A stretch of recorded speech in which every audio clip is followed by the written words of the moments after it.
سيد المرسلين أما بعد فأعوذ بالله من الشيطان الرجيم بسم الله الرحمن الرحيم الصلاة والسلام عليك يا رسول الله الصلاة والسلام عليك يا رسول الله وعلى آلك وأصحابك يا حبيب الله وعلى آلك وأصحابك يا حبيب الله الصلاة والسلام عليك يا نبي الله الصلاة والسلام عليك يا نبي الله وعلى آلك وأصحابك يا نور الله وعلى آلك وأصحابك يا نور الله دو جہاں کے سلطان سرور ذیشان محبوب رحمان صلی اللہ تعالی علیہ وآلہ وسلم کا فرمان مغفرت نشان ہے. مجھ پر درود پاک پڑھنا پل صراط پر نور ہے. جو روز جمعہ مجھ پر 80 بار درود پاک پڑھے اس کے 80 سال کے گناہ معاف ہو جائیں گے. سبحان اللہ صلو علی الحبیب صلی اللہ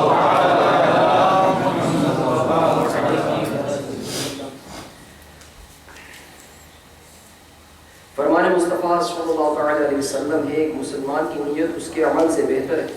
اسی ضمن میں دو مدنی پھول سماعت فرمائیے کہ بغیر اچھی نیت کے کسی بھی عمل خیر کا ثواب نہیں ملتا. نمبر 2 جتنی اچھی نیتیں زیادہ اتنا ثواب بھی زیادہ.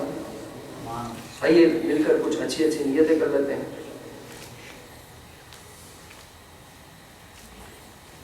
حتی الوسع نظریں جھکا کر دو زانوں بیٹھ کر بیان سنوں گا.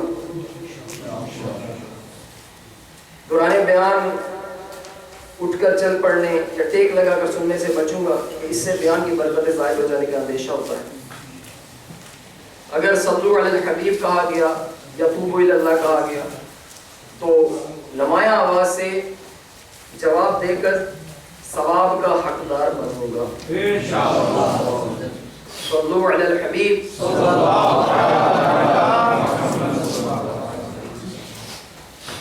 صحابہ کرام کا ایک طریقہ ہوتا تھا بڑا مبارک طریقہ کہ سرکار علیہ السلام جب کچھ ارشاد فرماتے تو وہ بہت ہی مل جل کر بیٹھا کرتے اور میں بہت فرق دیکھا ہوں. قریب آ جائے جو جلدی سے قریب آئے اللہ اس کو سب سے پہلے مدینہ دکھائے. اب سپیڈ آئی تھوڑی سی جلدی قریب آ جائے. پیارے میٹھے اسلام بھائی آج کی رات یہ بہت ہی جہاں فضیلتوں والی ہے برکتوں والی ہے اپنے ساتھ بڑی رحمتیں لیے ہوئے وہیں یہ بہت ہی نازک رات ہے. اس میں انسان کی قسمت کے فیصلے ہوتے ہیں. آئندہ کون پیدا ہوگا کون مرے گا کس کو کتنا رزق دیا جائے گا کون حج کرے گا یہ سب کچھ لکھ دیا جاتا ہے.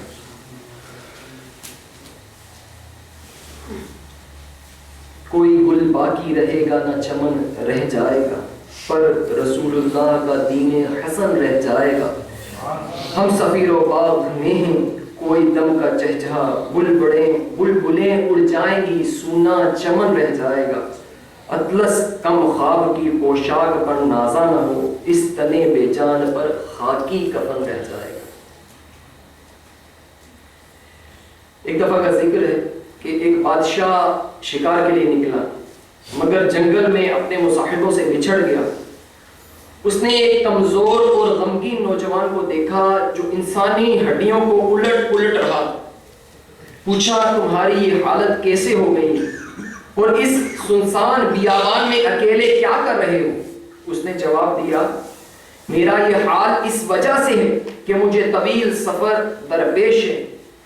2 معطل دن اور رات کی صورت میں میرے پیچھے لگے ہوئے ہیں اور مجھے خوف زدہ کر کے آگے کو دوڑا رہے ہیں. یعنی جو بھی دن اور رات گزرتے ہیں وہ مجھے موت سے قریب کرتے چلے جا رہے ہیں. میرے سامنے تنگ و تاریک تکلیفوں بھری قبر ہے. ان قریب مجھے زیر زمین گلے سڑنے کے لیے چھوڑ دیا جائے گا. ہائے ہائے وہاں تنگی و پریشانی ہوگی وہاں مجھے کیڑوں کی خوراک بننا ہوگا. میری ہڈیاں جدا جدا ہو جائیں گی اور اسی پر اکتفا نہیں بلکہ اس کے بعد قیامت برپا ہوگی جو کہ نہایت ہی کٹھن مرحلہ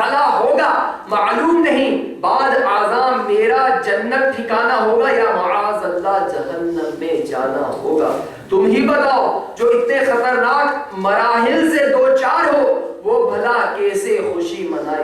یہ باتیں سن کر بادشاہ رنج و ملال سے نڈھال ہو کر گھوڑے سے اترا اور اس کے سامنے بیٹھ کر عرض گزار ہوا, اے نوجوان, آپ کی باتوں نے میرا سارا چین چھین لیا اور دل کو اپنی گرفت میں لے لیا.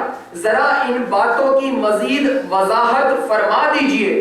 تو اس نے کہا, یہ میرے سامنے جو ہڈیاں جمع ہیں انہیں دیکھ رہے ہو, یہ ایسے بادشاہوں کی ہڈیاں ہیں جنہیں دنیا نے اپنی زینت میں الجھا کر فریب میں مبتلا کر دیا تھا. یہ خود تو لوگوں پر حکومت کرتے رہے مگر غفلت نے ان کے دلوں پر حکمرانی کی. یہ لوگ آخرت سے غافل رہے یہاں تک کہ انہیں اچانک موت آ گئی. ان کی تمام آرزویں دھری کی دھری رہ گئیں, نعمتیں سلب کر لی گئیں, قبروں میں ان کے جسم گل سڑ گئے اور آج انتہائی قسم پرسی کے عالم میں ان کی ہڈیاں بکھری پڑی ہیں. عنقریب ان کی ہڈیوں کو پھر زندگی ملے گی اور ان کے جسم مکمل ہو جائیں گے, پھر انہیں ان کے اعمال کا بدلہ ملے گا اور یہ نعمتوں والے گھر جنت یا عذاب والے گھر دوزخ میں جائیں گے. اتنا کہنے کے بعد وہ نوجوان بادشاہ کی آنکھوں سے اوجھل ہو گیا, معلوم نہیں کہاں چلا گیا.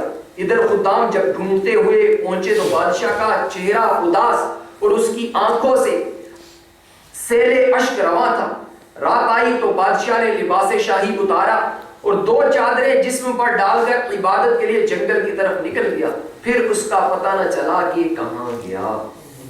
پیچھے پیچھے اسلام بھائیو, اس حکایت میں سفر آخرت کی طوالت اور اس میں پیش آنے والی حالت کا کس قدر فکر انگیز بیان ہے.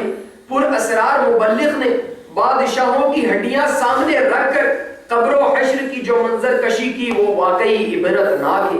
قبر و حشر کا معاملہ نہایت ہولناک و دشوار ہے مگر اس سے قبل موت کا مرحلہ بھی انتہائی کربناک ہے.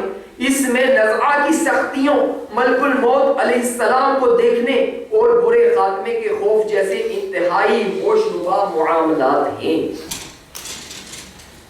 چنانچہ امیر المؤمنین حضرت سیدنا عمر فاروق اعظم رضی اللہ تعالیٰ عنہ نے حضرت سیدنا کعب الاحبار رضی اللہ تعالیٰ عنہ سے فرمایا, اے کعب رضی اللہ تعالیٰ عنہ ہمیں موت کے بارے میں بتاؤ. تو حضرت سیدنا کعب الاحبار رضی اللہ تعالیٰ عنہ نے فرمایا, موت اس ٹہنی کی مانند ہے جس میں کثیر کانٹے ہوں اور اسے کسی شخص کے پیٹ میں داخل کیا جائے اور جب ہر کانٹا ایک ایک رگ میں پیوست ہو جائے پھر کوئی کھینچنے والا اس شاخ کو زور سے کھینچے تو وہ کانٹے دار ٹہنی کچھ گوشت کے ریشے وغیرہ ساتھ لے آئے اور کچھ باقی چھوڑ دے.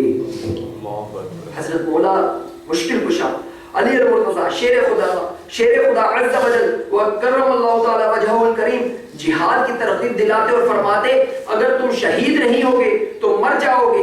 اس ذات کی قسم جس کے قبضہ قدرت میں میری جان ہے, تلوار کی 1000 ضربیں بھی میرے نزدیک بستر پر موت سے بہتر ہیں. میٹھے میٹھے اسلام بھائیو, مولا مشکل کشا نے یہ اس لیے فرمایا کہ شہید بوقت شہادت جنت کے خوشنما نظاروں بلکہ خدا عز و جل چاہے تو میٹھے میٹھے مصطفیٰ صلی اللہ تعالی علیہ وسلم کے حسین جلووں میں گم ہو جاتا ہے اور اسے نزعہ کی سختیوں کا احساس تک نہیں ہوتا, جبکہ عام حالات میں مرنے والا سکرات کی شدید تکالیف سے دوچار ہوتا ہے.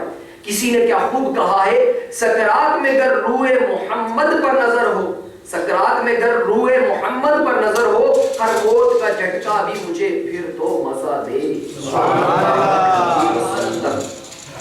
ایک روایت میں ہے کہ حضرت سیدنا ابراہیم خلیل اللہ علیہ نبینا علیہ السلام نے ملک الموت علیہ السلام سے فرمایا, کیا تم مجھے وہ صورت دکھا سکتے ہو جس میں تشریف لا کر کافروں کی روح قبض کرتے ہو.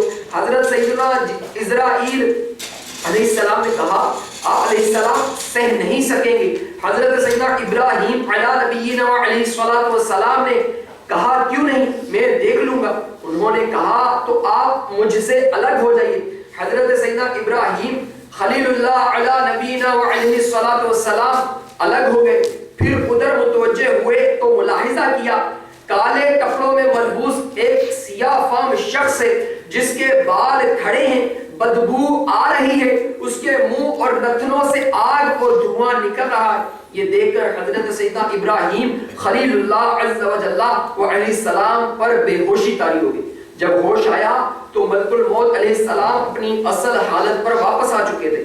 آپ علیہ السلام نے فرمایا، اے ملک الموت علیہ السلام، موت کے وقت صرف تمہاری صورت دیکھنا ہی کافر کے لیے بہت بڑا عذاب ہے۔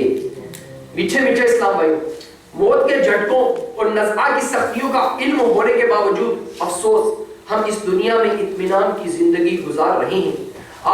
ہمارا ہر سانس موت کی طرف ایک قدم اور ہمارے شب و روز موت کی جانب ایک ایک میل ہے۔ چاہے کوئی زندگی کی کتنی ہی بہاریں لٹنے میں کامیاب ہو جائے مگر اسے موت کی خزاں سے دوچار ہونا ہی پڑے گا۔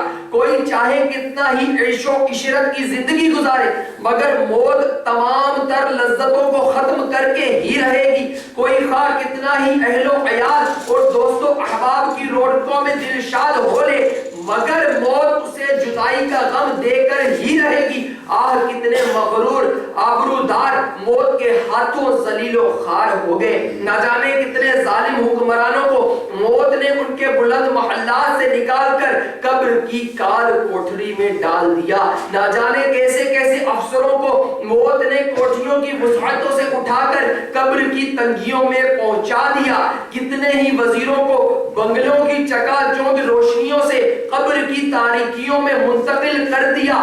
موت ہی کے سبب بہت سارے دلہے مچلتے ارمانوں کے ساتھ آراستہ و پیراستہ حجرہ اور عروسی میں داخل ہونے کی بجائے کیڑے مکوڑوں سے ابھرتی تنگ و تاریک قبروں میں چلے گئے۔ نہ جانے کتنے ہی نوجوان اپنی جوانی کی بہاریں دیکھنے سے قبل ہی موت کا شکار ہو کر وحشت ناک قبروں میں جا پہنچے۔ بے وفا دنیا پہ مت کر اعتبار، تو اچانک موت کا ہوگا شکار۔ موت آئی پہلواں بھی چل دیے، خوبصورت نوجوان بھی چل دیے دنیا سے سب شاہ و گدا۔ کوئی بھی دنیا میں کب باقی رہا، تو خوشی کے پھول لے گا کب تک، تو یہاں زندہ رہے گا کب تک۔ حضرت سیدنا صدیق اکبر رضی اللہ تعالیٰ عنہ دوران خطبہ فرمایا کرتے، کہاں ہے وہ خوبصورت چہرے، کہاں ہے اپنی جوانیوں پر اترانے والے، کدھر گئے وہ بادشاہ جنہوں نے عالیشان شہر تعمیر کروائے اور انہیں مضبوط قلعوں سے تقویت بخشی، کدھر چلے گئے